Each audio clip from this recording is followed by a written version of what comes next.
नमस्कार विद्यार्थी मित्रांनो, नोट्स इन मराठी या आपल्या शैक्षणिक यूट्यूब चॅनलवर तुमचे मनापासून स्वागत आहे. स्वागत आहे सर्वांचं.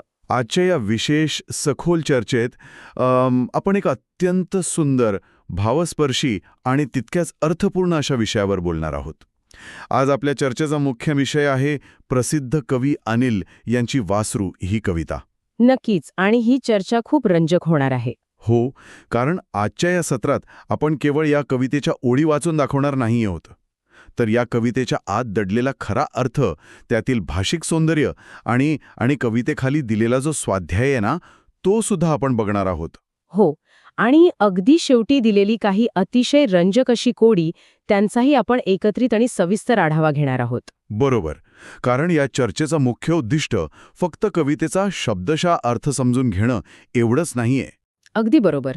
तसं पाहिलं तर एका कवितेचा अर्थ समजून घेण्यापलीकडे जाऊन या कवितेच्या माध्यमातनं स्वातंत्र्य विरुद्ध सुरक्षितता या एका अत्यंत आदिम आणि मानवी भावनिक संघर्षाचा शोध घेणं हे आपलं मुख्य उद्दिष्ट आहे. हो, म्हणजे स्वातंत्र्य आणि सुरक्षितता हा संघर्ष खूप जुना आहे. नक्कीच. एका लहानशा वासराच्या माध्यमातनं कवीने मानवी बालपणातील बंडखोरपणा, अमर्याद स्वातंत्र्याची ओढ आणि सरतेशेवटी वास्तवाची जाणीव झाल्यावर वाटणारी सुरक्षिततेची ओढ कशी मांडली आहे हे आपण बघणार आहोत. म्हणजेच आपल्या आईची ओढ. हो, आईची ओढ.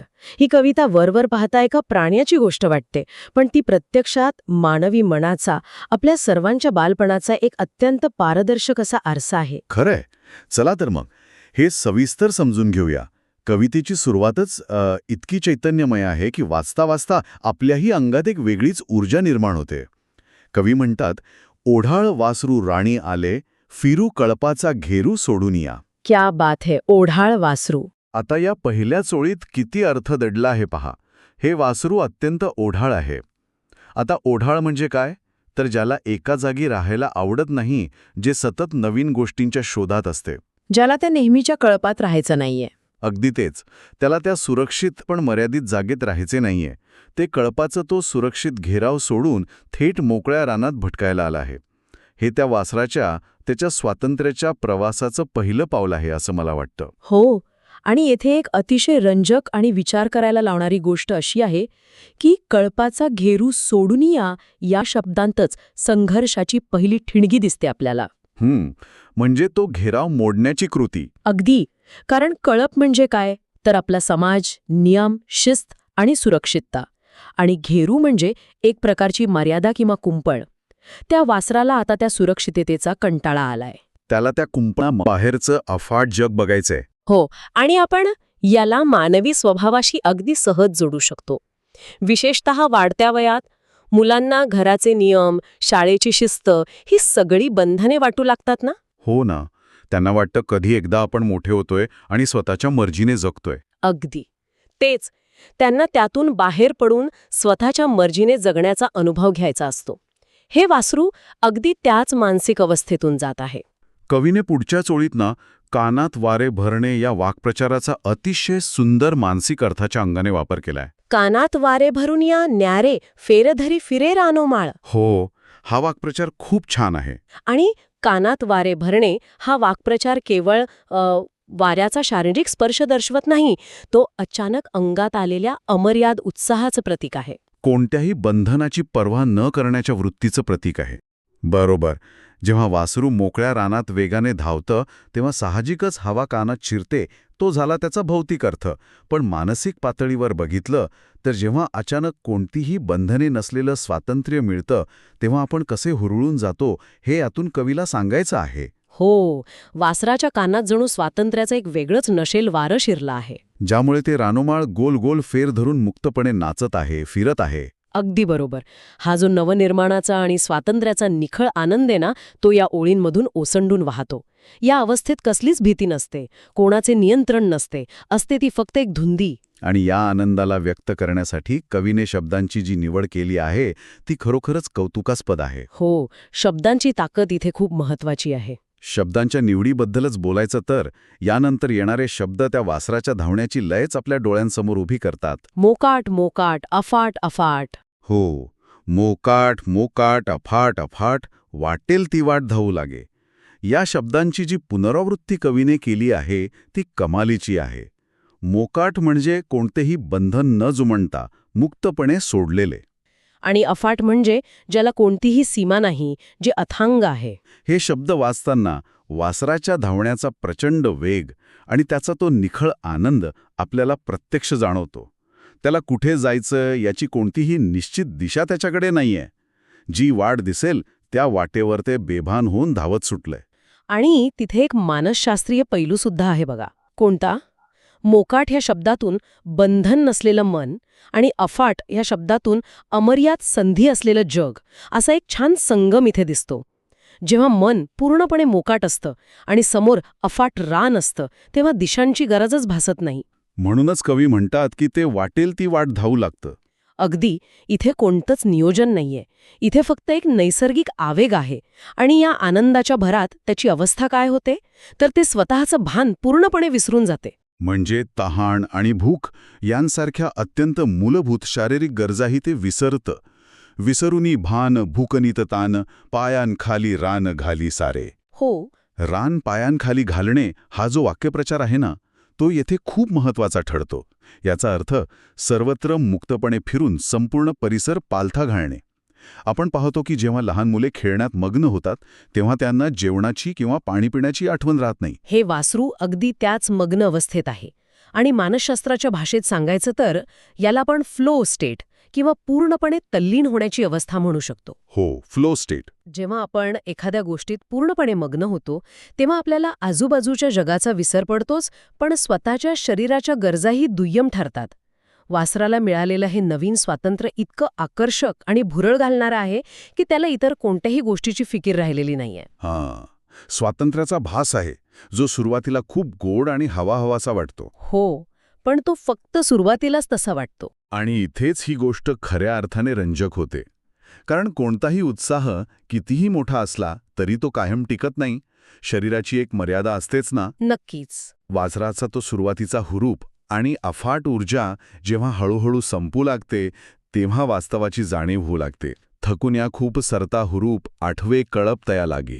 खूप धावून धावून जेव्हा ते वासरू थकतं, अंगातील तो उधाणलेला उत्साह जेव्हा मावळतो तेव्हा त्याला सर्वात आधी कशाची आठवण येते, तर ज्या कळपाला ते कंटाळून सोडून आलं होतं त्याच सुरक्षित कळपाची. हां, या कवितेतील एक अत्यंत निर्णायक क्षण आहे असं मला वाटतं. जर आपण याला मोठ्या चित्राशी किंवा एका व्यापक संदर्भाशी जोडलं तर आपल्याला समजतं की जोपर्यंत आपल्याकडे ऊर्जा असते, जोपर्यंत आपण आपल्या कोशात सुरक्षित असतो, तोपर्यंत आपल्याला नियम, शिस्त किंवा आपल्या लोकांचा कळप हा नकोसा वाटतो. अगदी बरोबर, तो एक प्रकारचा अडथळा वाटतो. आपल्याला वाटतं की या बंधनांमधून बाहेर पडलो तरच आपण खरं जग पाहू शकू. पण जसा थकवा येतो, जशी असुरक्षिततेची जाणीव होते, जेव्हा स्वतःची मर्यादा लक्षात येते, तेव्हा सर्वात आधी त्याच सुरक्षितेची म्हणजेच आपल्या कळपाची आठवण येते. हो, स्वातंत्र्याची किंमत ही सुरक्षिततेच्या अभावातून समजते. हा अत्यंत सखोल आणि मानवी विचार या एका ओळीत दडलेला आहे. आणि जेव्हा हे वासरू परत फिरण्याचा प्रयत्न करतं तेव्हा नेमके काय होतं? फिरू जाता मागे दूर जाऊ लागे, अंकीचं भागे भटकतं. हां, या कवितेतील भावनिकदृष्ट्या एक अतिशय उच्चांकाचा क्षण आहे. वासरू मागे फिरून आपल्या कळपाकडे जाण्याचा प्रयत्न करतं खरं, पण रान इतकं अफाट आहे की त्याला परतीची वाट सापडत नाही. ते रस्ता चुकून आणखी दूर आणि चुकीच्या दिशेने जाऊ लागतं. या भटकण्यामुळे त्याची उरली-सुरली ऊर्जाही संपून जाते आणि ते आणखीच थकून जातं. मगाशी जे अफाट रान त्याला भुरळ घालत होतं, स्वातंत्र्याची प्रचिती देत होतं, तेच रान आता त्याला घाबरू लागतं. जेव्हा आपण दिशाहीन होऊन खूप वेगाने धावतो तेव्हा परतीचा मार्ग शोधणं खूप कठीण असतं. त्याला वाटते तो घराकडे चाललाय. पण प्रत्यक्षात तो घरापासून आणखी दूर भरकटत जातोय. यातून कवीला हेच सुचवायचंय की मार्गदर्शनाशिवाय किंवा अनुभवाशिवाय मिळालेलं अमर्याद स्वातंत्र्य कधीकधी आपल्याला अशा ठिकाणी नेऊन ठेवतं जिथून परत येणं अत्यंत कठीण होऊन बसतं. इथे भीती किंवा एक प्रकारची पॅनिकची अवस्था सुरू होते. हो, पॅनिक. आणि या परिस्थितीतील असहाय्यता कवीने शेवटच्या 2 ओळींमध्ये अतिशय मार्मिकपणे टिपलीये. परत्ता अंधारू लागले हंबरू, माय तू लेकरू शोधू येई. बापरे, या ओळी खूप हृदयस्पर्शी आहेत. दिवसभराचा प्रकाश आणि ऊर्जा असताना जे वासरू मोकाट सुटलं होतं, कुणालाही जुमानत नव्हतं, तेच आता अंधार पडू लागल्यावर भयाने आणि थकव्याने हंबरडा फोडतं. स्वतःहून आस्था शोधण्याचे त्राण आता त्याच्यात उरलेले नाहीयेत. त्यामुळे ते आपल्या आईला अत्यंत आर्त हाक मारतं की आई, मला रस्ता सापडत नाहीये, माझ्यामध्ये आता ताकद उरलेली नाही, आता तूच मला शोधायला ये. मगाशी आपण ज्या स्वातंत्र्याबद्दल बोलत होतो ना, त्याचा अहंकार इथे पूर्णपणे गळून पडला आहे. इथे उरला आहे ते फक्त परावलंबित्व आणि शरणागती. तो शोधू येई यात किती विनवणी आहे बघा. हो, दिवसा जे वासरू आईला सोडून पळालं होतं तेच आता आईची वाट पाहत आहे. हा जो वर्तुळाकार प्रवास आहे, म्हणजे बंडखोरपणाकडून पूर्ण शरणागतीकडे जाणारा, तो मानवी मानसिकतेचं एक उत्तम उदाहरण आहे. संकटाच्या किंवा अंधाराच्या वेळी आपल्याला मिळणारा सर्वात मोठा मानसिक आधार हा मातृत्वाचा किंवा घराचाच असतो. तर या सगळ्याचा नेमका अर्थ काय होतो, या चर्चेचा रोख आता आपण या कवितेखालील दिलेल्या स्वाध्यायाकडे आणि त्याच्या जीवनाशी असलेल्या सांगडीकडे वळूया. हो, स्वाध्याय खूप महत्वाचा भाग आहे. या स्वाध्यायात काही अत्यंत विचारप्रवर्तक प्रश्न दिलेले आहेत, जे या कवितेचा थेट संबंध आपल्या दैनंदिन जीवनाशी जोडतात. यावरून एक अत्यंत महत्वाचा प्रश्न निर्माण होतो की ही कविता खरोखरच फक्त एका वासराची आहे का? स्वाध्यायातील प्रश्न जर आपण पाहिले तर त्यांचा थेट संबंध मानवी जीवनाशी आणि विशेषतः लहान मुलांच्या मानसिकतेही जोडलेला दिसतो. हो, जसं की स्वाध्यायात एक प्रश्न आहे, शाळेची मधली सुट्टी झाल्यावर मुलं काय करतात? आता या प्रश्नाचा आणि वासराचा काय संबंध? संबंध अगदी थेट आहे ना. शाळेची घंटा वाजली की मुलेही अगदी त्या वासरासारखीच वर्गाच्या बाहेर मोकाट सुटतात. पटांगणात इकडे तिकडे धावतात, आरडाओरडा करतात. खरंय, शाळेचा वर्ग हा त्यांच्यासाठी काही काळापुरता तो कळप असतो आणि मधली सुट्टी हे त्यांचं मोकाट रान असते. तो त्यांच्या स्वातंत्र्याचा क्षण असतो. दुसरा एक प्रश्न असा आहे की खेळायला गेल्यावर वेळेवर घरी न परतल्यास आई काय करते? यातून काळजी आणि सुरक्षितता या भावनांवर भर दिला आहे. वासरू हरवल्यावर जशी आई व्याकुळ होते तशीच मानवी आई सुद्धा आपल्या मुलाची वाट पाहत असते. आणि त्यापुढचा प्रश्न तर अगदी थेट मानवी अनुभव विचारणार आहे की एखादे मूल आईपासून किंवा कुटुंबापासून गर्दीत हरवले, असा प्रसंग पाहिला आहे का? किंवा तुमच्यावर असा प्रसंग आला होता का? या प्रश्नांवरून हे स्पष्ट होतं की ही कविता प्रत्यक्षात मानवी बालपणाचे आणि मानवी मानसिकतेचेच एक अत्यंत सुंदर रूपक किंवा मेटाफर आहे. वासरू म्हणजे दुसरे तिसरे कोणी नसून आपल्या सर्वांच्या आत दडलेलं ते लहान मूल आहे. हो, गर्दीत हरवल्यावर लहान मुलाची जी अवस्था होते तीच अवस्था रानात हरवलेल्या वासराची झाली आहे. भीती, रडू आणि आईची आठवण या भावना खरोखर वैश्विक आहेत. बरोबर आहे. आणि या भावना जितक्या प्रभावी आहेत तितकीच या कवितेची भाषिक रचनाही समृद्ध आहे. कवीने वापरलेले शब्द केवळ अर्थ सांगत नाहीत, तर ते त्या वासराच्या धावण्याची एक लय निर्माण करतात. हो, भाषिक सौंदर्याबद्दल बोलायचं तर आपण कवितेतील समानार्थी आणि यमक जोडणाऱ्या शब्दांचा विचार करूया, जसे की मोकाट, अफाट, वाट. या शब्दांच्या उच्चारणातूनच आपल्याला त्या अफाट पसरलेल्या रानाची आणि वासराच्या अनिर्बंध धावण्याची गती जाणवते. नक्कीच, भाषा ही केवळ संवादाचे माध्यम नसते, तर ती अनुभव जिवंत करण्याचे एक प्रभावी साधन असते. स्वाध्यायात असेच रानोमाळसारखे जोडशब्दांचा उल्लेख आहे आणि असेच आणखी जोडशब्द शोधायला सांगितले आहेत. रान आणि माळ या दोन शब्दांतून तयार झालेला हा शब्द भाषेची ताकद दाखवतो. याशिवाय मूळ स्रोतामध्ये शेवटी अनेक वाक्प्रचार दिले आहेत. जसे की कानात वारे भरणे, हुरळून जाणे, रान पायांखाली घालणे. तहान भूक विसरणे, मग्न होणे, हुरूप येणे, मोकाट सुटणे, हे सर्व वाक्प्रचार म्हणजे मराठी भाषेचं खरं सौंदर्य आणि तिची श्रीमंती आहे. हे वाक्प्रचार एका विशिष्ट मानसिक स्थितीचं आणि कृतीचं इतकं अचूक वर्णन करतात की त्यासाठी इतर कोणत्याही लांबचक स्पष्टीकरणाची गरजच भासत नाही. हुरळून जाणे म्हणजे काय? तर यशाने किंवा आनंदाने जमिनीवरून पाय सुटणे. हे वाक्प्रचार आपली भाषा किती समृद्ध आहे हे दाखवतात. एका छोट्याशा वाक्यात ते संपूर्ण भावना व्यक्त करतात. आता आपण चर्चेत थोडी गंमत आणूया. अभ्यासाच्या पलीकडे जाऊन या स्रोताच्या अगदी शेवटी ओळखा पाहू या सदराखाली काही कोडी दिलेली आहेत. हो, कोडी सोडवायला कोणाला आवडत नाही. चला तर मग या कोड्यांचं विश्लेषण करूया आणि बघूया ती कोडी आपल्याला काय सांगू पाहतात. ही कोडी केवळ मनोरंजनासाठी दिलेली नाहीयेत बरं का, तर ती आपल्या दैनंदिन जीवनातील साध्या वाटणाऱ्या गोष्टींकडे पाहण्याचा आपला दृष्टिकोन कसा बदलतात हे यातून दिसून येतं. यातील कल्पकता खरोखरच वाखाणण्याजोगी आहे आणि ती बुद्धीला चालना देणारी आहेत. पहिलं कुडं असं आहे, 32 भाऊ एकच बहीण सर्वांतीच आयुष्यमान. आता याचा विचार केला तर उत्तर अगदी सोपे आहे. उत्तर आहे दात आणि जीभ. पण या कोड्याची रचना किती सुंदर आहे पहा. 32 दात हे भाऊ आणि त्यांच्यामध्ये राहणारी जीभ हे एकुलती एक बहीण. पण यातील सर्वात महत्वाची ओढ म्हणजे सर्वांतीच आयुष्यमान. असे का? कारण माणसाचे दात वेळेनुसार किंवा म्हातारपणी पडून जातात, पण जीभ मात्र आयुष्यभर सोबत राहते. यातून एक खूप मोठा जीवनविषयक धडा मिळतो आपल्याला. कोणता धडा? जे कठीण आणि ताठर आहे म्हणजे दात, ते वेळेनुसार तुटून पडते, पण जे लवचिक आहे, मृदू आहे म्हणजे जीभ, ते टिकून राहते. लवचिकपणा हाच टिकून राहण्याचा सर्वोत्तम मार्ग आहे. हा इतका सखोल विचार या एका साध्या कोड्यातून मांडला आहे. क्या बात है. किती साध्या गोष्टीतून जीवनाचा केवढा मोठा धडा मिळतो इथे. आणि दुसरं कोडं आपल्याला एक प्रकारचं व्यावहारिक शहाणपण शिकवतं. कोडं असं आहे, 2 भावांमध्ये 4 बोटांचं अंतर, एकावर विश्वास पण दुसऱ्यावर नाही. आता शरीरावर असे कोणते अवयव आहेत? तर याचं उत्तर आहे डोळे आणि कान. डोळे आणि कान यांच्यामध्ये खरोखरच साधारण 4 बोटांचं अंतर असते. पण इथे एकावर विश्वास आणि दुसऱ्यावर नाही हे का म्हटलं आहे? कारण आपण कानाने अनेक अफवा, खोट्या गोष्टी, लोकांची निंदा ऐकतो. कानचा हलका असणे असा वाक्प्रचारही आपण वापरतो ना, त्यावर लगेच विश्वास ठेवणं चुकीचं ठरू शकतं. पण डोळ्यांनी जे आपण प्रत्यक्ष पाहतो ते सत्य असतं आणि त्यावर आपला जास्त विश्वास असायला हवा. अगदी. ऐकीव गोष्टींपेक्षा प्रत्यक्ष पाहिलेल्या गोष्टींवर विश्वास ठेवा.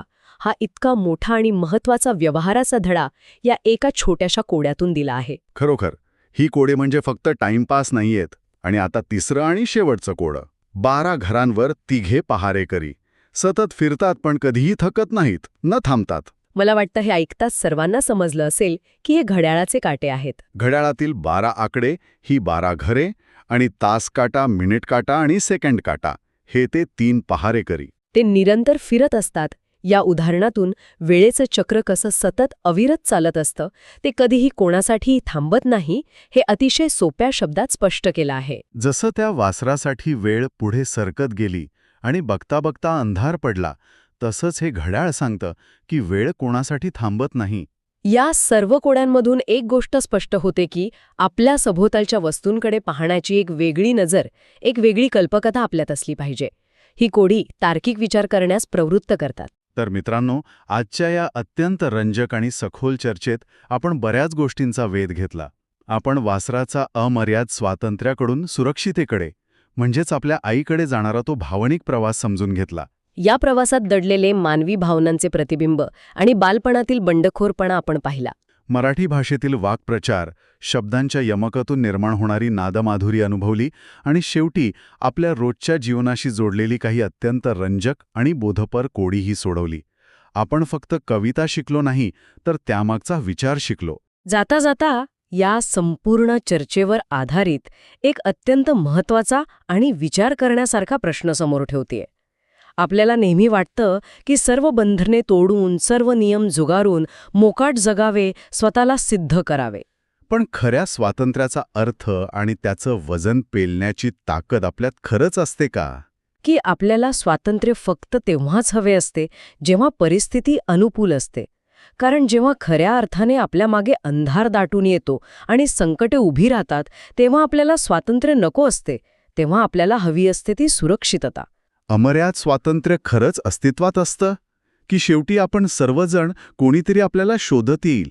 आपली आई, आपलं घर किंवा आपला कोणीतरी आधार आपल्याला सावरण्यासाठी येईल याच आशेवर जगत असतो? स्वातंत्र्य आणि सुरक्षितता यातला आपला स्वतःचा समतोल कुठे आहे यावर नक्की विचार करा. बापरे, किती सुंदर, सखोल आणि अंगावर काटा आणणारा विचार आहे हा. या एका प्रश्नावर आपण स्वतःशीच तासनतास संवाद साधू शकतो. मित्रांनो, तुम्हालाही अशाच नवनवीन गोष्टी शिकायच्या असतील, कवितांच्या आणि पाठांच्या, शब्दांच्या पलीकडे जाऊन त्यांचा खरा अर्थ आणि त्यातील जादू समजून घ्यायची असेल, तर आपल्या चॅनलशी नक्की जोडलेले रहा. आजच्या या सखोल चर्चेत सहभागी झाल्याबद्दल खूप खूप धन्यवाद. पुन्हा भेटूया अशाच एका नवीन आणि रंजक विषयासह. तोपर्यंत शिकत रहा आणि विचार करत रहा.